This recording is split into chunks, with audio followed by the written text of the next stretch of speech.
नमस्कार बच्चों, आप लोग कैसे हैं? सुना है आप लोग मेरा जीवन परिचय याद कर रहे हैं। अब मेरा जीवन परिचय है तो मैं ही बता देता हूं। तो बच्चों, मैं आधुनिक हिंदी साहित्य की श्रेष्ठ प्रतिभा हूं।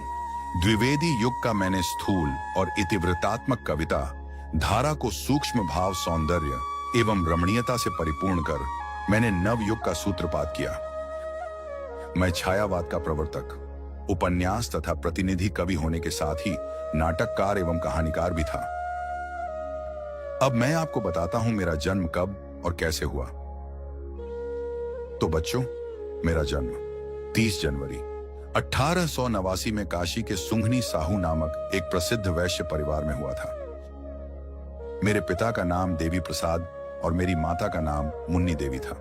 मेरे पिता तंबाकू के प्रसिद्ध व्यापारी थे, लेकिन मैं जब 12 वर्ष का था तभी मेरे पिताजी की मृत्यु हो गई। मुझे बहुत दुख हुआ, लेकिन कुछ ही वर्ष बाद मेरी माता और मेरा भाई का भी देहांत हो गया, जिससे मेरे जीवन में बहुत दुखी था। अब मेरे घर का सारा कार्यभार मेरे कंधों पर आ गया। इसी कारण मैंने केवल 8वीं तक ही पढ़ाई कर पाया और बाकी की पढ़ाई मैंने स्वयं से ही घर पर किया। मैंने खुद से ही हिंदी, अंग्रेजी, उर्दू, फारसी, संस्कृत की शिक्षा ली और मैंने वेद, पुराण, इतिहास, साहित्य और दर्शन शास्त्र का गहन अध्ययन किया। मेरे जीवन में मैंने 3 शादियां की, मगर मेरे तीनों पत्नियों की अकारण ही मृत्यु हो गई। मैंने अपने जीवन में बहुत कठिन परेशानियों का सामना किया।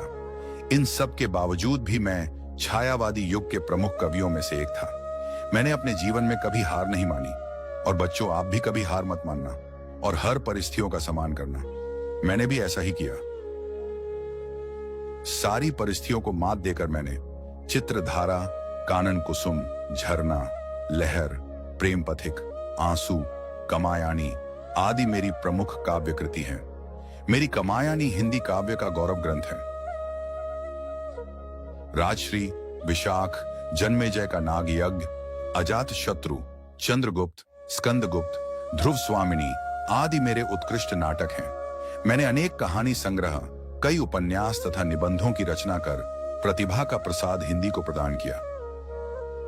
लेकिन मेरी परिस्थितियों के कारण मेरी चिंताएं बढ़ती गईं और मेरी चिंताओं के कारण मेरे शरीर पर बहुत बुरा प्रभाव पड़ा, जिसके कारण मैं एल हिंदी का महान कहानीकार, नाटककार और उपन्यासकार जयशंकर प्रसाद 14 जनवरी 1937 ईस्वी को मेरा देहांत हो गया। मेरी कहानी पसंद आई हो तो वीडियो को लाइक, कमेंट और सब्सक्राइब करना ना भूलें। फिर मिलेंगे अगली वीडियो में।